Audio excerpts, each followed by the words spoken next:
আপনাদের জন্য বেশ কিছু ব্রেকিং খবর আজকে আছে। ব্রেকিং বলবো কারণ ইরান তার সারপ্রাইজ দেখাতে শুরু করেছে এবং যুদ্ধের ময়দানে শুধু নয়, ইরান তার খেলা দেখাচ্ছে কূটনীতির চ্যানেলেও।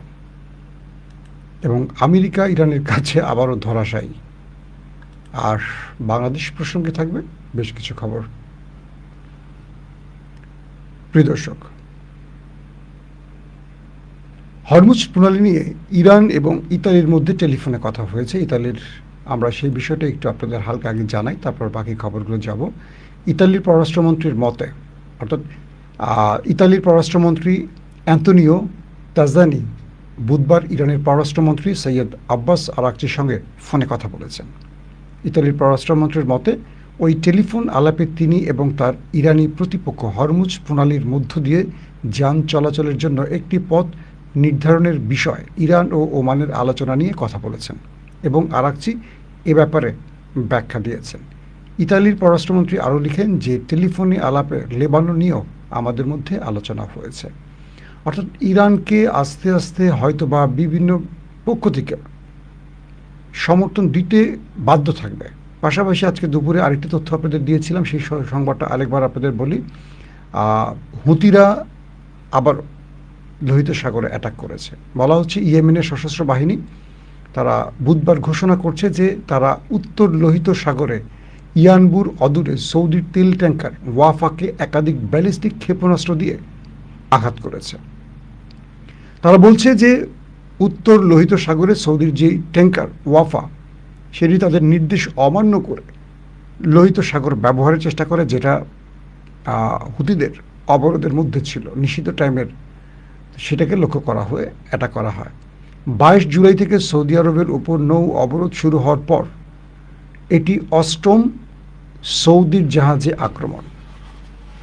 দর্শক, পাশাপাশি ইরানের আরও কিছু খবর আসছে, সেটা হলো মাসুদ পেজিশকিয়ানের একটি বিষয়ে আমরা দেখলাম যে সাম্প্রতিক সময় বেশ আলোচনা আসছিল। পরে তিনি সেটা অস্বীকার করেছেন যে তিনি পদত্যাগ করতে যাচ্ছেন। Anything wrong? দর্শক,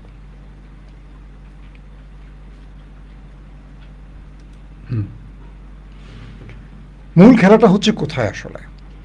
আমেরিকা যখন ইরানের সাথে দ্বিতীয় দফা যুদ্ধের জন্য এসছিল, তখন আমেরিকাকে ইসরায়েল এইটুকু ভরসা দিয়েছিল যে তারা এই যুদ্ধে জয়লাভ করবে এবং এই যুদ্ধ জয়লাভের জন্য আমেরিকা তার পুরো পরিকল্পনা সাজিয়ে মধ্যপ্রাচ্যে প্রবেশ করে। কিন্তু ইরান ততক্ষণে আমেরিকার টোটাল গেম প্ল্যান পরিবর্তন করে দেয়। কীরকম? মধ্যপ্রাচ্যে পূর্বের যে অ্যাটাকের ধরন ছিল ইরানের, দ্বিতীয় ফেজে এসে ইরান তার মাত্রা পরিবর্তন করে। তো ইরানের প্রথম দফার আক্রমণটাকে আটকাবার জন্য পরিকল্পনা তৈরি করে মার্কিন, কি বলবো, তাদের যে সেন্ট্রাল কমান্ড, যুদ্ধ যারা মনিটর করছেন বা যুদ্ধ যারা চালান তারা। কিন্তু ইরান দ্বিতীয় ফেজে এসে আক্রমণের পরিবর্তন আনে কীরকম? তাদের মিসাইলের পরিবর্তন আনে। তো এই মিসাইলগুলো যখন তারা পরিবর্তন আনে, মিসাইলের ধরন, গতিপথ, মিসাইলের অ্যাটাক পলিসি, তাদের প্রতিরক্ষা ফাঁদকে কি বলবো, ফাঁকি দেওয়া, সব কিছু। তো দ্বিতীয় দফা ইরান যেটি করে, প্রথমে মার্কিন তাদের যেই প্রতিরক্ষা সিস্টেম, তার আগে রাডার সিস্টেম ধ্বংস করে ফেলে এবং এই রাডার সিস্টেমগুলো যখন ইরান ধ্বংস করে, তখন আমেরিকা বুঝে উঠতে পারছিল না কি হচ্ছে। এমন এমন মিসাইল মারে যে মিসাইলগুলো ইন্টারসেপ্ট খুব একটা সহজে করতে পারতো না। প্রথমে কিছু ফেক, দুর্বল, কম দামি মিসাইল মারে। সে মিসাইলগুলোকে যখন প্রতিহত করতে, ইন্টারসেপ্ট করার জন্য আমেরিকা ব্যস্ত থাকে থার্ড বা প্যাট্রিয়ট দিয়ে, তখন ইরান তার ভিন্ন গেম, শাহেদ ড্রোন ইউজ করছে বা খুররাম শহর ইউজ করছে বা আদার্স খাইবার সেখানে ইউজ করছে, করে তারা কি করলো, আমেরিকার প্রতিরক্ষা মানে তাদের যে রাডার সিস্টেম ধ্বংস করে ফেলছে, আর্লি ওয়ার্নিং সিস্টেম ধ্বংস করে ফেলছে, এরপর থার্ড প্যাট্রিয়ট ধ্বংস করছে। তো আজকে আমেরিকার অনেকেই বলছেন যে ইরানের সাথে এই যুদ্ধে আমেরিকা যত অভিজ্ঞ বড় দেশ হোক না কেন, কৌশলে আটকে গেছে, পাশাপাশি কূটনীতিতেও আটকে গেছে। কীরকম কূটনীতিতে আটকে গেছে? আমেরিকা এতবার চিল্লাচিল্লি করে, ডোনাল্ড ট্রাম্প এতবার চিৎকার করেও এখন পর্যন্ত ন্যাটো কিংবা ইউরোপীয় সাহায্য পায়নি। ইসরায়েল ছাড়া আমেরিকাকে একটি দেশ সাহায্য করে নাই, একটি দেশও না। তারপর তুরস্কে হয়ে গেল ন্যাটো সম্মেলন, যে ন্যাটো সামিট হলো তুরস্কের, সেখানেও ন্যাটোকে আশ্বস্ত বিশ্বস্ত, ন্যাটোকে চেষ্টা চাপ সব দিয়েছে।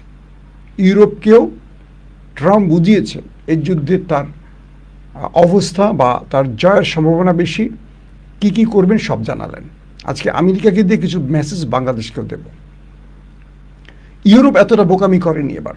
ইউরোপ বুঝতে পারছে যে আমেরিকা আসলে ইসরায়েলকে রক্ষায় বা ইসরায়েলকে বাঁচিয়ে রাখার জন্য যুদ্ধটা করছে, যেটা আমেরিকা স্বয়ং জনগণই সাপোর্ট করছে না। তো ইউরোপ শুনে গেছে, ন্যাটো শুনে গেছে, কিন্তু সাহায্যে এগিয়ে আসেনি। ন্যাটো সম্মেলনের পরপরই আমেরিকা হঠাৎ করে ইরানে আবার অ্যাটাক শুরু করে। এরপর ইরান এত শক্ত জবাব দেবে এটা আমেরিকা কল্পনা করেনি। মধ্যপ্রাচ্যে থাকা মার্কিন প্রত্যেকটা ঘাঁটিকে একদম ভাঁজ করে ফেলে ইরান।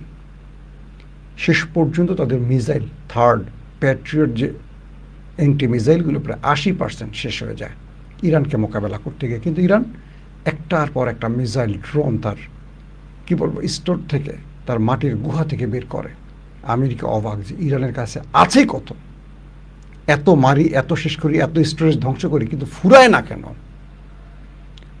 মার্কিন গোয়েন্দা মাধ্যমগুলো আমেরিকাকে বলল যে তাদের কাছে আসলে যে হিসেব ছিল সেই হিসেবের বাইরে অগণিত মিসাইল, ড্রোন ইরানের কাছে আছে, যেগুলো তথ্য তাদের কাছে নাই। অর্থাৎ মাটির নিচে কয়টা পৃথিবী বানিয়ে রেখেছে ইরান এটা জানেই না আমেরিকা। এখন ট্রাম্প কী করবেন? যেহেতু এতদিন তার একটা তথ্য ছিল, ধরেন ইরানের কাছে 100 মিসাইল আছে, আমরা 90টা শেষ করছি আর 10টা আছে, তাহলে আমরা বিজয়। কিন্তু ইরান যখন দেখতেছে যে বেরই করতেছে একটার পর একটা, কারণ এখন আমেরিকা টেনশনে পড়ে গেছে। কাতার এবং পাকিস্তানকে দিয়ে আবার একটা যুদ্ধবিরতি করলো। এর মধ্যে আবারও তারা জর্দানি এবং কুয়েতে ভারী অস্ত্র মোতায়েনের চেষ্টা করলো, যুদ্ধ বিমান আনলো, ড্রোন হাবিজাবি আনা শুরু করলো। ইরান দিল সারপ্রাইজ অ্যাটাক।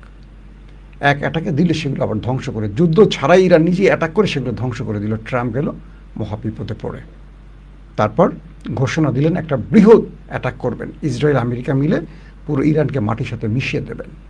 ইরান বলল ওকে ফাইন, আসো, তাহলে পুরো মধ্যপ্রাচ্য মাটির সাথে মিশিয়ে দেব, তোমার ঘাঁটি মাটি কিচ্ছু থাকবে না। ট্রাম্প তার জনগণকে বলল দ্রুত দেশ ছাড়ো, মধ্যপ্রাচ্যে যত মার্কিনীরা আছে দেশ ছাড়ো। আরবরা বলল তুমি তোমার জনগণ নিয়ে, তোমার ঘাঁটি নিয়ে সরে যাচ্ছ, আমার দেশের কি হবে?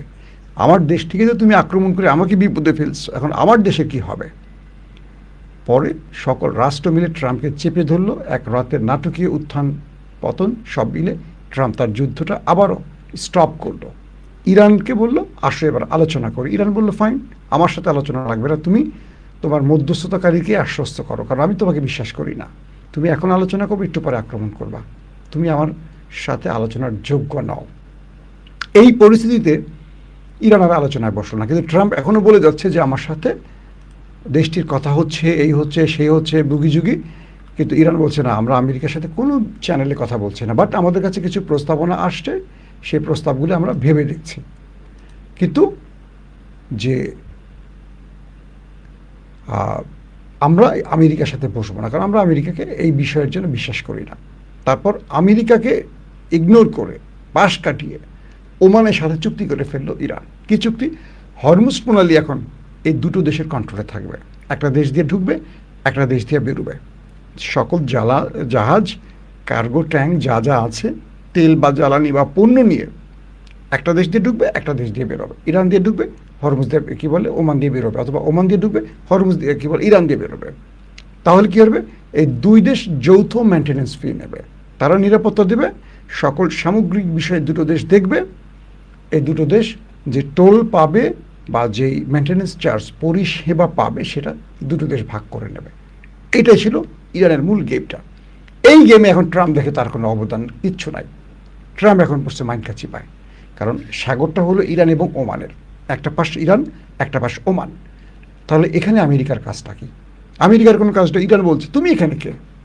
তুমি 10,000 মাইল দূর থেকে এখানে আসছো কেন? গো, তুমি চলে যাও, তোমাকে এই অঞ্চলে আমরা আর দেখতে চাই না। এবং ইরান, কয়েকটি মাধ্যম বলছে যে ইরান সাম্প্রতিক সময়ে যে আমেরিকার উপর অ্যাটাকগুলো করছে তার প্রধান কারণ হলো মধ্যপ্রাচ্য থেকে এখান থেকে আমেরিকাকে খেদাতে চায়। কয়েকটি তথ্য আসছে এরকম যে ইরান আমেরিকাকে যে মারছে, মুসলিম বিশ্বের বেশ কয়েকটা দেশ ইরানকে নেপথ্য থেকে সাপোর্ট দিচ্ছে। এটা হলো সবচেয়ে বড় খুশির খবর আপনাদের জন্য। মানিটা কি আসলে? মানিটা হলো ইরান, তুরস্ক, পাকিস্তান, সৌদি আরব, মিশর এদেরকে নিয়ে তলে তলে একটা সামরিক জোট করতেছে, যেটা ন্যাটোর স্টাইলে। ন্যাটো যেমন তাদেরকে রক্ষার জন্য, ইউরোপ বা পশ্চিমা দুনিয়াকে রক্ষার জন্য তারা এই সিস্টেমটা তৈরি করছে, ন্যাটো সামরিক জোট। এবার তারা কি করতেছে, ইরান তারা একটা মুসলিম সামরিক জোট করার প্রস্তাব দিয়েছে। তো এর মধ্যে ইরানের সাথে তুরস্কের টেলিফোনে কথা হচ্ছে, দুই দেশের প্রতিরক্ষা মন্ত্রীদের মধ্যে কথা হয়েছে, দুই দেশের পররাষ্ট্রমন্ত্রীদের মধ্যে কথা চলছে। তো সব কিছু নিয়ে শেষ পর্যন্ত ইরান এগিয়ে চলছে, অর্থাৎ মধ্যপ্রাচ্য থেকে শুধু আমেরিকাকে তাড়াবে না, ইসরায়েলকে একা করে ফেলবে, এক ঘরে করে ফেলবে। তো ইরানের এই চালগুলি এখন বুঝে গেছে ট্রাম্প, যে আসলে তো হরমুজ দিয়ে খেলছে। হরমুজ হলো ইরানের জন্য নিউক্লিয়ার, তার আর ওই নিউক্লিয়ার বোমা বানানো লাগে না। সে যে নিউক্লিয়ার, হরমুজকে দিয়ে নিউক্লিয়ার খেলা খেলছে, এতে পুরো বিশ্ব থমকে গেছে, অবাক হয়ে গেছে, পরাজিত হয়ে গেছে আমেরিকার মতো শক্তিশালী দেশ। দর্শক, তো ইরানের এক চালে আমেরিকা এই লড়াইতে পুরোপুরি পরাজয় নিয়ে শেষ পর্যন্ত ফিরে যাচ্ছে। শীঘ্রই তাদের মধ্যে আবারও আলোচনা হবে এবং আমেরিকা এই যুদ্ধে আর কিছু পাচ্ছে না। তবে ইরান আশ্বস্ত করছে আমেরিকাকে, 60 দিন আমরা কোনো পরিষেবা বা টোল নেব না, 60 দিন পর থেকে আমরা এটা নেওয়া শুরু করব। এখন আমেরিকার এইটুকুই অর্জন, ইরান 60 দিন নেবেন, এখন টোল পিটাবে। আমি ইরানকে বাধ্য করেছি 60 দিনের জন্য টোল নিতে। ভাই, আপনি বাধ্য করেন নাই। ইরান তো এই জন্মে কখনোই টোল নেয় নাই। 60 দিন পর থেকে যে ইরান টোল নিবে, এই টোলে ইরানের রিজার্ভ বা বিলিয়ন বিলিয়ন ডলার যে ঢুকবে, দেশটার অর্থনীতি আবার চাঙা হবে। এই অর্থনীতি চাঙা হওয়ার ফলে কী হবে জানেন? ইরানের ঘরের মধ্যে কি ভয়ঙ্কর ভয়ঙ্কর অস্ত্র তৈরি হবে, যেটা আমেরিকা ইসরায়েলের ঘুম হারাম করে ফেলবে। দর্শক, আরেকটি গুরুত্বপূর্ণ খবর, দেখি এটা বেশি বড় করে ফেললাম কিনা। জেরুজালেম বিষয়ে যৌথ অবস্থান গঠনের জন্য জর্দানে আরব ও মুসলিম পররাষ্ট্রমন্ত্রীদের বৈঠক। জর্দান, মিশর, সৌদি আরব, আলজেরিয়া, তিউনিসিয়া, পাকিস্তান ও ইরাকের পররাষ্ট্রমন্ত্রীরা জেরুজালেমে ইসরায়েলের বিষয়ে সিদ্ধান্ত নিতে একটা জরুরি বৈঠক ডেকেছেন এবং সেখানে ফিলিস্তিন রাষ্ট্রের প্রতি সমর্থনপূর্ণ ব্যক্ত করেছেন। একটা ভালো খবর এটি। জেরুজালেমের ভিতরে, অর্থাৎ যা কিছু ইসরায়েল করছে, এটার বিরুদ্ধে এই রাষ্ট্রগুলো আজকে এই বৈঠকটিতে বসছে এবং তারা একটা স্বাধীন ফিলিস্তিন গঠনে কি কি করা যায়, এই বিষয়গুলো নিয়ে আলোচনা করেছে। দর্শক, আসেন বাংলাদেশ প্রসঙ্গে এবার কিছু খবর দিতে চাই। আমি একটা ভিডিও আপনাদের দেখাই, দেখেন তো আপনাদের ভিডিওটা দেখতে ভালো লাগে কিনা, আগে একটু বলে নেই। আচ্ছা, আপনারা বলেন তো বাংলাদেশের জুলাই এক দফার ঘোষককে? কমেন্ট করেন, আমি আপনাদের কাছ থেকে একটু কমেন্ট আশা করি। আমি চাই এই কমেন্টগুলো বাংলাদেশের রাজনীতিবিদ যারা রাজনীতি করেন তারা একটু দেখবেন। বাংলাদেশের প্রতিটি গণমাধ্যম মোটামুটি পুল তৈরি করে এবং তারা সেই পুলে সবসময় ভোটাভুটি করে। আপনারা দেখবেন কি ভোটাভুটি করে, যে আপনি এটার পক্ষে না বিপক্ষে, এটার পক্ষে না এটার সমর্থনে, মানে এরকম দেয় না। একটা ভিডিও দেখেন আপনারা, আপনাদের সবচেয়ে প্রিয় একজন ব্যক্তি, বাংলাদেশের এই মুহূর্তে সবচেয়ে জনপ্রিয় এবং সবচেয়ে প্রিয়, শুধু আমার ছাড়া সবার প্রিয় বোধহয় ব্যক্তিটা। আসেন আমরা তাকে এক নজর আমাদের ভিডিওতে আপনাদের দেখানোর চেষ্টা করি। সেই প্রিয় ব্যক্তিটার মুখ, এখন অবাক হচ্ছেন যে কার কথা বলছি। বাংলাদেশে শুধু আমি ছাড়া সবাই তাকে ভালোবাসে। সেই ব্যক্তিকে আমি এক নজর দেখাতে চাই। আসেন। তিনবার বলছে আমতা তিনবার বলছে না, এই আমি ব্যবসা করি ধরলেন তাহলে লাভ হইল না? এভাবে কি কেমনে ধরবেন, কেন ধরবেন? সে আপনাকে আমতার বলছে, আপনি তার কলার ধরলেন, তাই তো আপনি তো নগদই তো তার মানে ই করে দিচ্ছেন, মানে আপনি আমার কলার ধরছেন, আমি তো আপনি কলার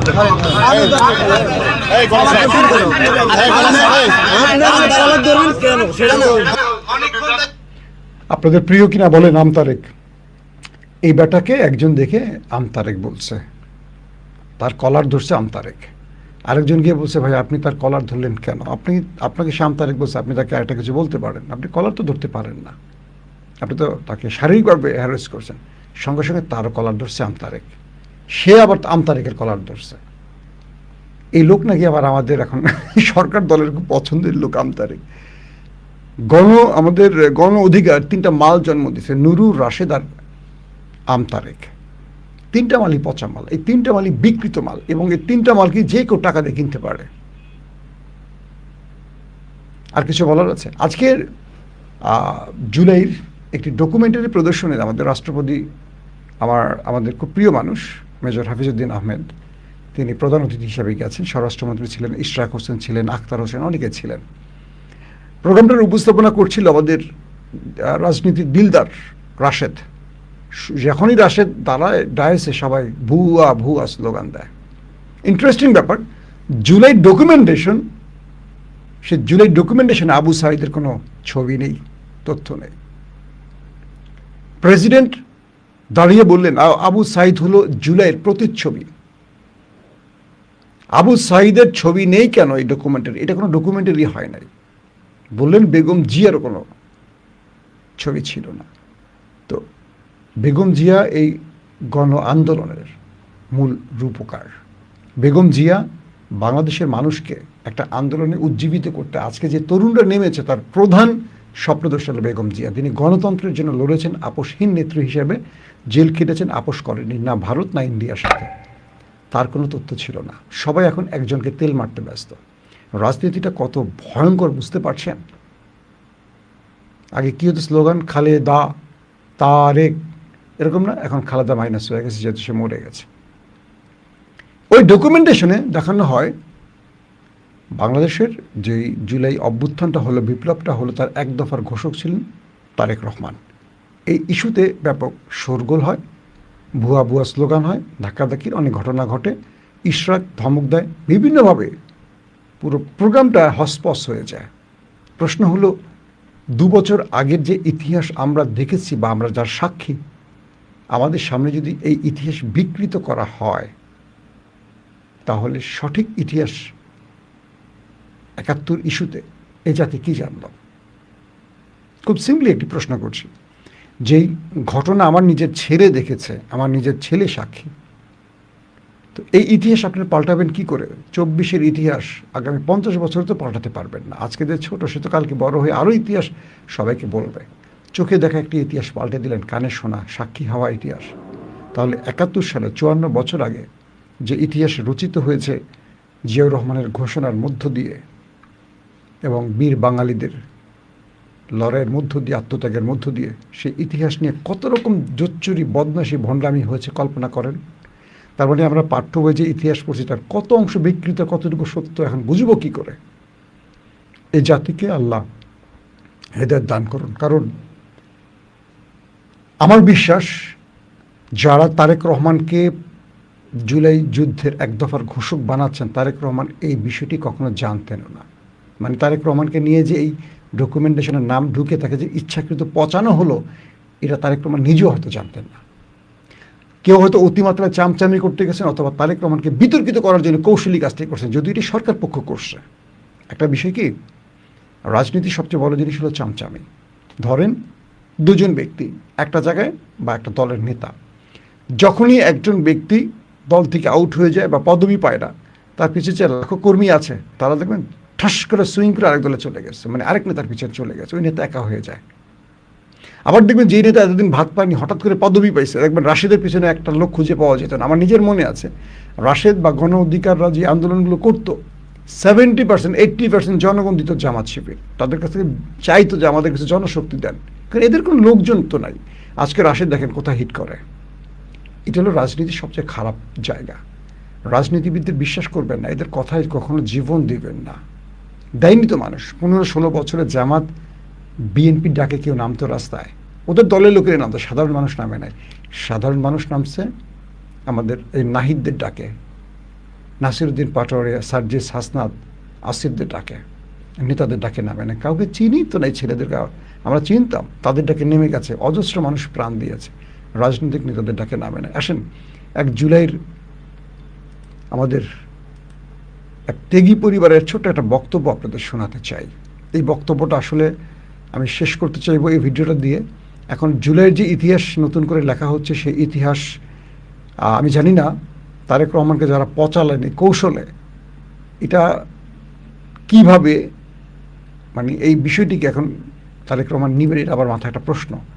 একটা দলের তিনি একটা ভাইটাল পদে ছিলেন, বা তিনি রাষ্ট্রের এখন প্রধানমন্ত্রী, তাকে মানুষ এইভাবে তার দলের লোকরা পচালো, এটা আসলে মানে স্বাভাবিক। আমরা এখানে আন্দোলনে এসে আমি আমার ভাই আরো আমাদের যারা জীবন দিচ্ছে, আমরা সবাই মাইগুন করছি দেশের জন্য। আমরা আর কেউ জীবন দিতে আসবো না, দেশের জন্য কেউ জীবন দিবেন না। আমি ছাড়া আমার মায়ের দুনিয়াতে এখন কেউ নাই। আমি এখন ঘর থেকে বের হলে আমার মা সবসময় ভয়ে থাকে, আমার মা সবসময় ভয়ে থাকে। কই আমি তো দেখি না আমার মায়ের পাশে দাঁড়ানোর জন্য কাউকে, বা আমার পাশের জন্য দাঁড়ানোর কাউকে আমি দেখি তো না। আমার তো একটা ভাই নাই, আমি তো ফোন দেই, কই আমার ভাই তো আর এখন ফোন রিসিভ করে না। আমার মা ফোন দেয়, আমার ভাইয়ের একটা ফোনের অপেক্ষা থাকে, ভাই কই, কাউকে তো দেখি না। সবাই সবার মতো সবকিছু নিয়ে ব্যস্ত। আমরা অনেক আশাবাদী নিয়ে জুলাই সনদের জন্য, গণভোটটার জন্য আমরা ছিলাম। আমাদের এগুলো আপনারা নষ্ট করেন না। একজন ভাই হারানো বোন কাঁদছে, যারা জুলাইয়ের লড়াইয়ের মাঠে ছিল, তার ভাই হারিয়ে গেছে সারা জীবনের জন্য। তার বোন কাঁদছে আর বলছে জুলাই ধ্বংস করে দিয়েন না। তারা গণভোট দিয়েছে, জুলাই সনদের বাস্তবায়ন দেখতে চান। রাষ্ট্র কোন দিকে হাঁটছে আর বিপ্লবীরা কোথায় গেছে, এই কথাগুলো বলতে আসলে ভালো লাগে না। কেন ভালো লাগে না জানেন? এই কথাগুলো হাসিনার আমলে আমরা বলতে বলতে তিক্ত বিরক্ত হয়ে পরে একদম থেমে গেছি, যে রাষ্ট্র যেদিকে যা যাক। এদেশের জনগণ যদি ঠিক না হয়, রাষ্ট্র কিভাবে ঠিক হবে? এত প্রতিশ্রুতি, এত ওয়াদা যদি বাস্তবায়ন না হয়, কি লাভটা হলো আমাদের? আজকে ইতিহাসের পাতায় পাতায় যদি বিকৃতি কিংবা অসচ্য মিথ্যা ঢুকে যায়, তাহলে সেই ইতিহাস লিখলে বা পড়লে কি লাভ এ জাতির? ক্রেডিট ছিনতাই করার রাজনীতি খুব খারাপ। বাংলাদেশের প্রতিটা মানুষ যে সত্য জানে, তার বিপরীতে দাঁড়িয়ে আপনি যদি একটা মিথ্যা ইতিহাস লেখেন, আপনি জাতির কাছে ভিলেন হয়ে যাবেন। 2 বছর আগে ঘটে যাওয়া প্রত্যেকটা ঘটনা মানুষের চোখের সামনে এখন জলজল করে ভাসছে। এর মধ্যে যদি আপনি আবার জাতিকে নতুন ইতিহাস শেখাতে চান, বোঝাতে চান, পড়াতে চান, জাতি আপনাকে সত্যবাদী না মিথ্যাবাদী হিসেবে চিনবে। এটা 54 বছর আগের মিথ্যা কোনো ঘটনা নয়। আপনি 71, আমি দেখিনি, আমার জন্ম হয়নি, আপনি যা বলেন আমি তাই শুনি। সত্য কি মিথ্যা কতটুকু জানি না। 24 তো আমি দেখেছি, আমার সন্তান দেখেছে। আশা করব একটা সুন্দর বাংলাদেশ গড়ার জন্য বাংলাদেশের সব পক্ষ এক হবেন। তারেক রহমান যে কথাটা বারবার বলেন, যে জুলাই অভ্যুত্থান বিএনপির না, কারো দলের না, সবার। এদেশের আম জনতা, মেহনতি মানুষ, শিক্ষক, ছাত্র, প্রত্যেকটা মানুষের ত্যাগের বিনিময় জুলাই। এখানে কোনো মাস্টার মাইন্ড নেই, তারেক রহমান বলছেন। অথচ দেখেন সেই দলের লোকরা তারেক রহমানকে পচাচ্ছেন কীভাবে, ডকুমেন্টেশনে বিকৃত করে। আবু সাইদের ছবি নেই, বেগম খালেদা জিয়ার ছবি নাই এই ডকুমেন্টেশনে। এটা আমাদের জন্য লজ্জার। যারা নিজের ঢোল পিটাতে চান বা যারা নিজেকে ইতিহাসের হিরো বানাতে চান, মনে রাখবেন ইতিহাস কেউ নিজেরটা নিজে লেখে না, ইতিহাস লেখে অন্যরা। আপনি নিজেকে ভিলেন বানাবেন যদি নিজেকে নিয়ে মিথ্যাচার করেন। এ দেশের জনগণ যদি আপনাকে হিরো বানায়, আপনি হিরো। যেমন আমাদের শহীদ ওসমান হাদির হিরো, সে কখনো মরবে না, প্রতিটি মানুষের হৃদয়ে আছে। যেমন শহীদ প্রেসিডেন্ট আমাদের জীবনে, আমাদের এই জাতির হিরো বেঁচে থাকবে। যেমন বেগম খালেদা জিয়া আমাদের হিরো। এই দেশের মানুষের সার্বভৌমত্বের এক কি বলবো অতন্ত্র প্রহরী ছিলেন বেগম খালেদা জিয়া। ইতিহাস আপনাকে লিখতে হবে না, দেশের